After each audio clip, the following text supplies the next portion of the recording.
Hola, continuamos entonces el estudio de la óptica geométrica y ahora vamos a utilizar un principio llamado principio de Huygens para poder demostrar la ley de la reflexión y la ley de Snell.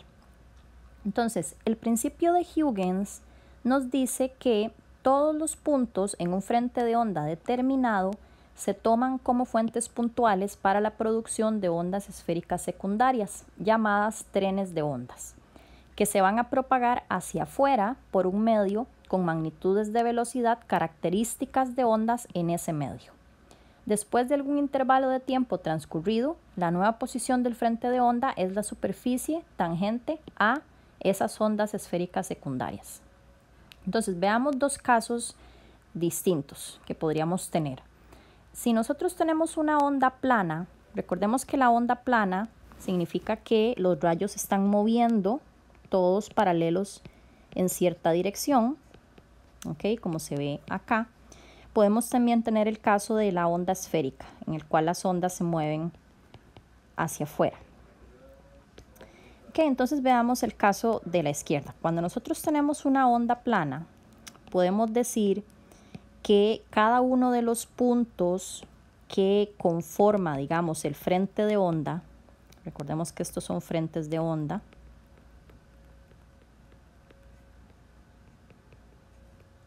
que se mueven en la dirección de la onda.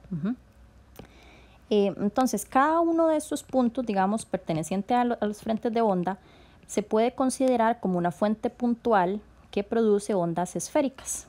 Entonces, por ejemplo, para este punto que está acá, podemos decir que él produce una onda esférica, digamos, en todas las direcciones. ¿Okay? Este punto que está acá también, esta sería la onda en un tiempo t después.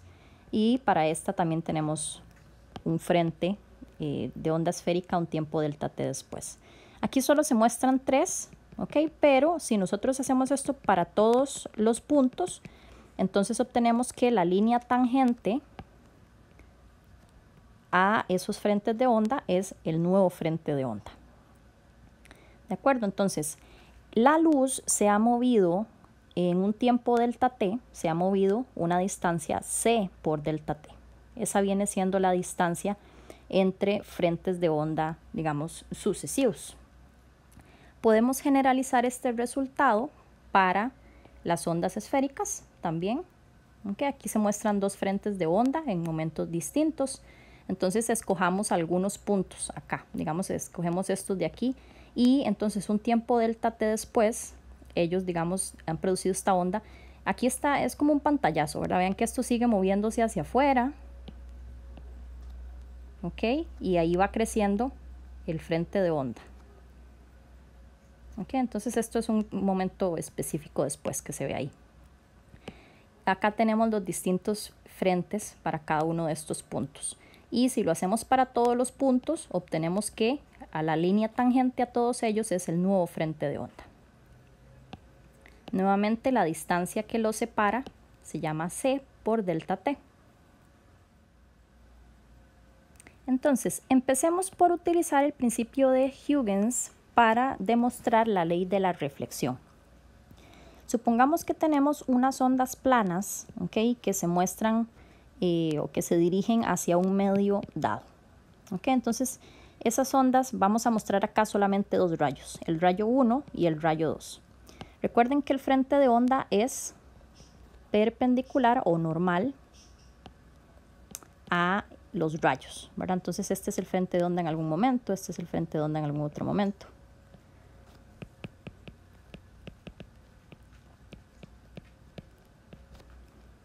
Ok. Acá se muestra el frente de onda en el punto cuando el rayo 1 choca con el medio. Ok, ahí el frente de onda sería esta línea AB. Ok, que bueno, podemos extenderla y decir que es infinita, pero aquí nos interesa entonces ese punto A, esta distancia AB. Entonces, vean que aquí en estos dos rayos, el primero que choca es el rayo 1. Okay, entonces este rayo choca y hace un ángulo θ 1 con la normal. Entonces, digamos que nosotros no sabemos cuál es el ángulo que va a salir. Vean que lo que vamos a hacer es probar que el ángulo de reflexión es igual al de incidencia. Entonces no lo podemos asumir primero. Entonces digamos que el ángulo de incidencia es θ 1 y el de reflexión le vamos a llamar θ 1', ¿ok? Para hacerlo general. Y al ángulo que queda aquí, ¿ok? Que hace el rayo reflejado A con la superficie, le vamos a llamar gamma'. Vean que claramente θ 1' más gamma' es 90 grados. Veamos lo que está pasando con el rayo 2. ¿Okay? Entonces el rayo 2 viene, choca con la superficie y lo hace un ángulo que vamos a decirle gamma. Este ángulo es igual a este ángulo de acá. Porque son ángulos, pues es el mismo, ¿verdad? Porque estos dos frentes son paralelos entre sí. Entonces podemos decir de aquí que gamma más θ 1 son 90 grados.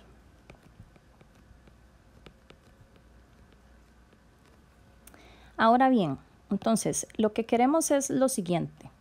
Supongamos que justamente cuando el rayo 1 chocó con el medio, es decir, cuando estamos en el punto A, supongamos que este rayo entonces emitió una onda esférica. Recuerden que él está emitiendo constantemente, digamos, esas ondas esféricas imaginarias de Huygens. Entonces, al hacer eso, un tiempo delta t después, el rayo, digamos, o ese frente de onda va por acá, en el punto D. Okay, esto viene siendo entonces una distancia c por delta t más tarde. Entonces decimos que AD es c por delta t. Ok, al mismo momento que el rayo 1 en A emitió esa onda, el rayo 2 en el punto B también digamos que emitió una onda, ok, al mismo tiempo. Y un tiempo delta t después, esa onda llegó al punto C. Okay, entonces estamos comparando lo que le está pasando a estos rayos justamente un tiempo delta t después de que uno chocó con el medio. Estaba por acá y estaba por acá. Vean que de acá a acá, vean cómo han pasado otra vez en un tiempo delta t, entonces esto se ha movido una distancia c por delta t. Por eso decimos que BC es c por delta t. Ahora, podemos hacer acá un poco de geometría. Podemos identificar varios triángulos. Por ejemplo, podemos identificar este triángulo que está acá, que le vamos a llamar ABC. Entonces, este triángulo tiene un ángulo recto aquí.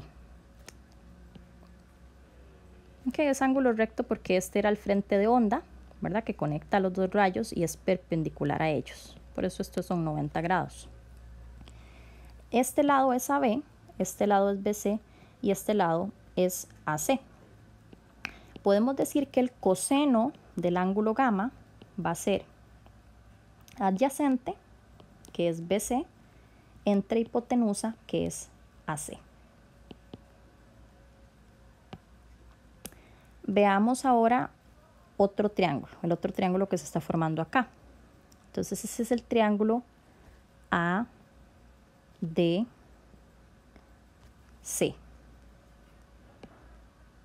Entonces en este triángulo tenemos lo siguiente. Otra vez, este ángulo de acá son 90 grados. Este ángulo de acá es gamma'. Entonces podemos decir que el coseno de gamma' es adyacente, que es AD, entre hipotenusa, que es AC. Entonces, comparando estos dos resultados, vean que BC y AD, que es lo que está arriba, es igual en ambos casos. Por lo tanto, yo puedo decir que el coseno de gamma es igual al coseno de gamma'. Okay, porque los dos, lo que va arriba en ambos casos es c por delta t. Y con esto ya nosotros podemos entonces, digamos, inferir que gamma es igual a gamma'. O podemos decir también, despejando las gamas de estas fórmulas, que gamma es 90 menos θ 1 y también es 90 menos θ 1'.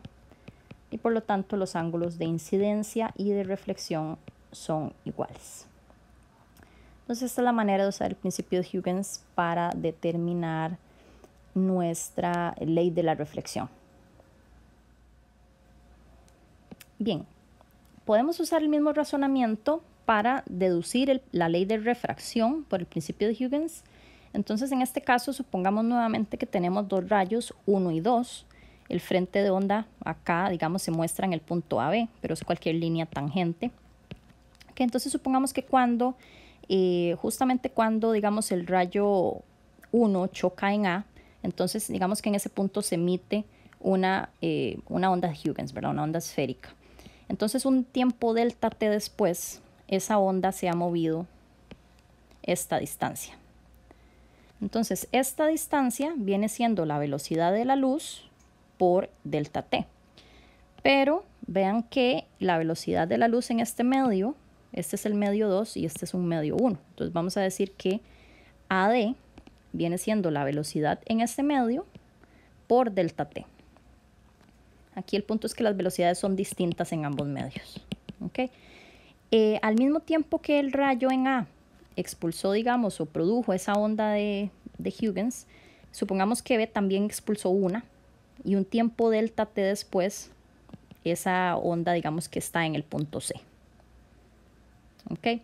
Entonces, lo que se ha movido en ese mismo tiempo delta t es V1, que es la velocidad en este medio, en el primer medio, por ese tiempo.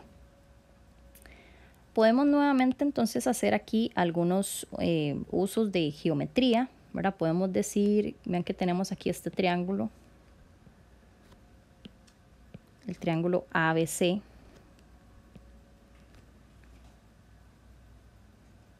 Y podemos decir que el seno de cita 1, sería opuesto, que es BC, entre hipotenusa, que es AC.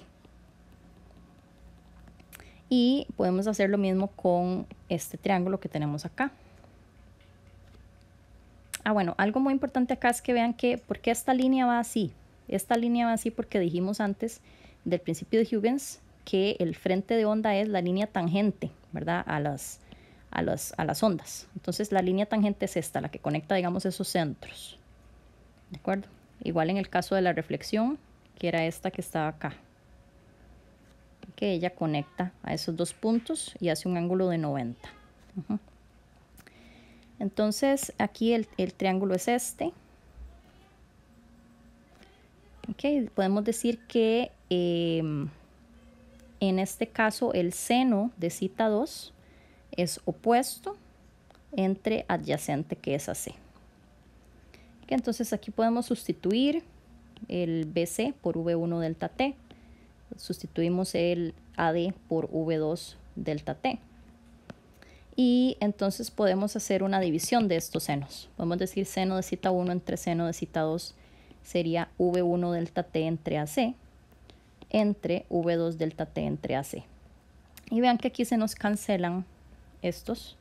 Nos queda V1 y se nos cancela también los delta T, ¿verdad? Va a quedar V1 entre V2.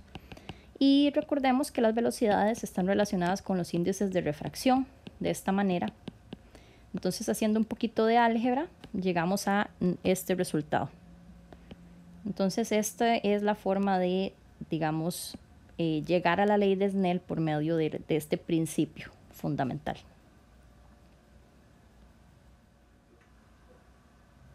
Bien, ahora vamos a hablar del principio de la dispersión o el fenómeno de la dispersión. Resulta que el índice de refracción en los medios depende de la longitud de onda del rayo de luz que la atraviese. Este fenómeno da origen a la dispersión. Entonces, esto lo podemos observar, por ejemplo, en un prisma. Cuando nosotros tenemos luz llamada luz blanca, esa luz quiere decir que tiene o representa todas las longitudes de onda visibles. Entonces tenemos en ella el rojo, el naranja, el amarillo, el verde, el azul, el violeta. Cuando esa luz pasa, por ejemplo, por un prisma, ¿okay?, donde puede sufrir refracciones, como vimos anteriormente, Entonces ella va a sufrir, o esa luz va a sufrir un ángulo de desviación. ¿Okay? Y el ángulo de desviación depende de la longitud de onda de la luz. Entonces sucede que las longitudes de onda más grandes, que son las rojas, tienen ángulos de desviación más pequeños que las longitudes de onda más pequeñas. Entonces tenemos este fenómeno en el cual el rojo tiene pequeño ángulo, ¿ok? Y los violetas y azules van a tener un mayor ángulo a la hora de refractarse, digamos, dentro del prisma.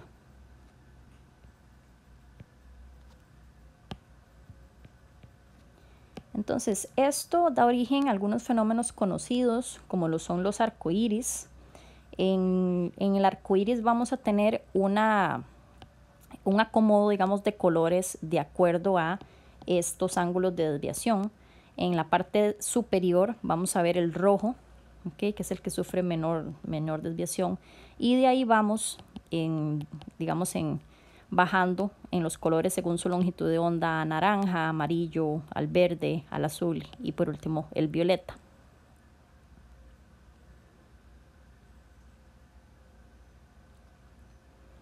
Podemos ver esta variación del índice de refracción con la longitud de onda en un cuadro como este. Aquí se ve, por ejemplo, para el vidrio sin plomo, vean que ahí arriba se ven los colores y abajo, bueno, abajo están indicadas la longitud de onda de cada color. Y aquí se ve, ¿verdad? Que en el caso del violeta tenemos un índice de refracción mayor y va disminuyendo conforme aumenta la longitud de onda hasta tener un índice más pequeño cuando tenemos rojo, por ejemplo. Y esto se manifiesta para distintos materiales.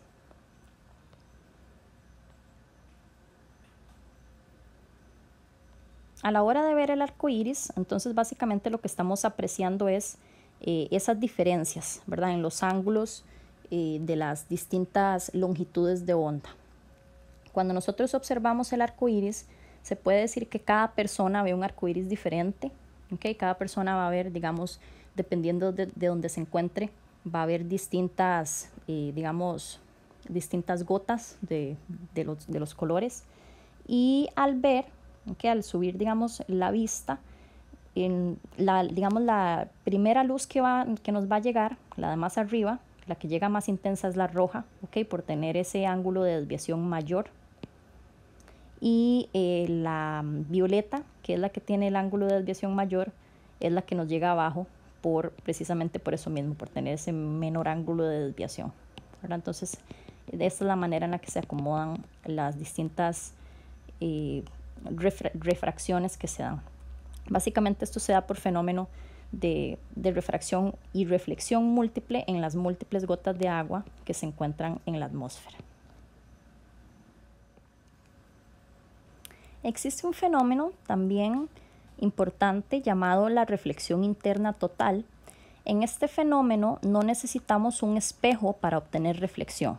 Podemos obtener reflexión simplemente con un cambio de medios. Entonces, para entender este fenómeno, supongamos que tenemos un medio con un índice grande, como el agua, y tenemos un medio con un índice menor, como el aire. Entonces supongamos que tenemos un rayo de luz que se está moviendo primero por el agua, ¿ok? Y empecemos con un ángulo pequeño. Entonces esta onda viene y como pasa a un índice más pequeño, recordemos que el rayo se aleja de la normal, por la ley de refracción.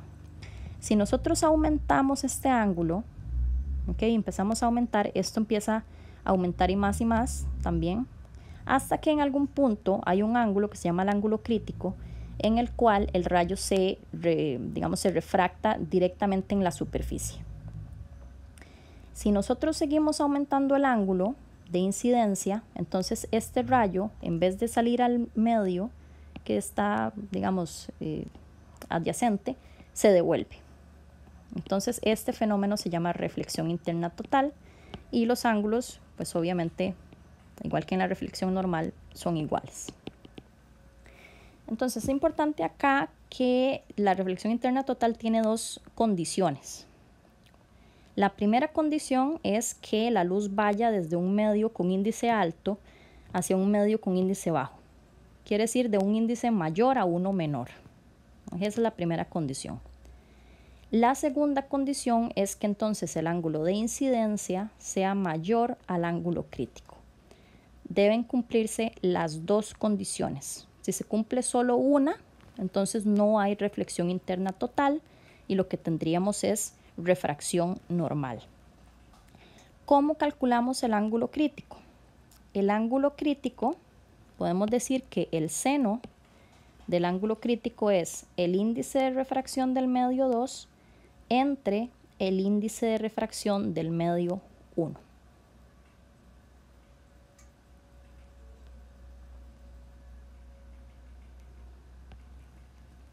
Entonces, veamos un pequeño ejemplo acerca de esto. Supongamos que queremos determinar cuál de los rayos que se muestran en esta figura sufren reflexión interna total. Entonces tenemos estos rayos A, B, C, D, E y F. Es fundamental fijarse en la dirección en la que se dirigen. Supongamos que el medio de arriba es aceite y que el N del aceite es 1,47. Y abajo tenemos agua, cuyo N es 1,33. Entonces, la primera condición que dijimos que se debe cumplir es que la luz vaya desde un medio con N mayor dirigiéndose hacia un medio con N menor. Los únicos que cumplen esa primera condición son A, B y C, ¿verdad? Porque están moviendo en un N de 1,47 y van como hacia el 1,33. Entonces ellos cumplen la primera. Ahora, de esos tres hay que ver cuáles cumplen la segunda. Para eso, entonces calculamos el ángulo crítico. El ángulo crítico es el arcoseno de N2 entre N1. Y esto sería el arcoseno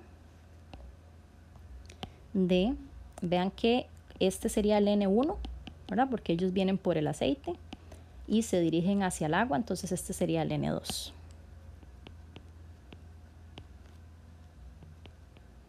Si uno lo pone al revés, la calculadora da error porque eso significaría que el arcoseno, estamos sacando el arcoseno de un número mayor a 1 y eso no se puede, ¿verdad? Entonces por eso es que tiene que ir de un índice grande hacia uno pequeño. Esto nos da un ángulo crítico de 64,8 grados. Entonces necesitamos que el ángulo de incidencia sea mayor a este para que sufra reflexión interna total. Recuerden que el ángulo de incidencia se mide respecto a la normal. Entonces esta es la interfase entre medios y esta línea puntuada es la normal. Entonces los que cumplen ángulo mayor al ángulo crítico serían A no, ¿verdad?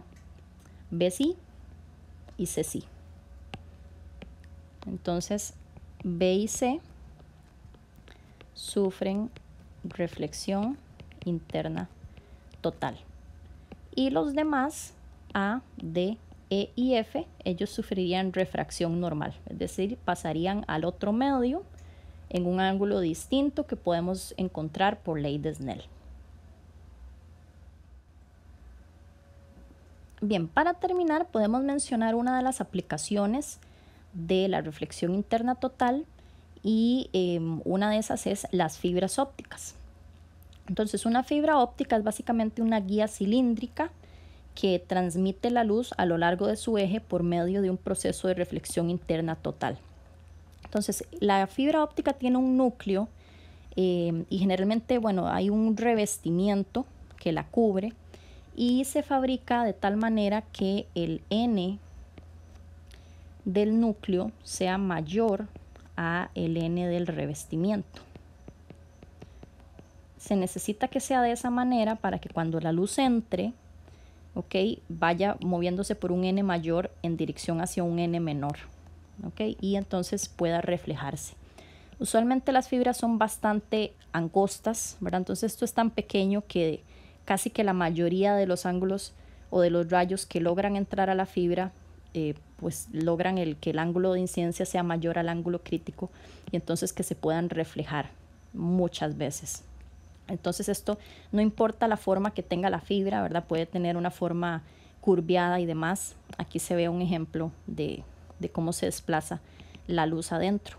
Entonces tenemos miles o millones de reflexiones de un punto a otro. Y esto se hace con casi muy pocas pérdidas. Por eso se usan mucho, por ejemplo, en fibras ópticas para construir endoscopios. Se utilizan ahora cardioscopios, artroscopios. Eso permite ver dentro del cuerpo humano, ¿verdad? Con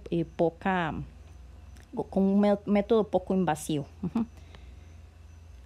No solamente se usa para, por ejemplo, ver, digamos, o transferir luz visible, también se usa mucho en telecomunicaciones, ¿verdad? Porque la onda que se puede transferir por medio de la fibra puede ser cualquier tipo de onda, ¿verdad? Electromagnética. Entonces pueden ser ondas de cualquier tipo, ¿verdad? Entonces se usa mucho en ondas, perdón, en las redes de comunicaciones.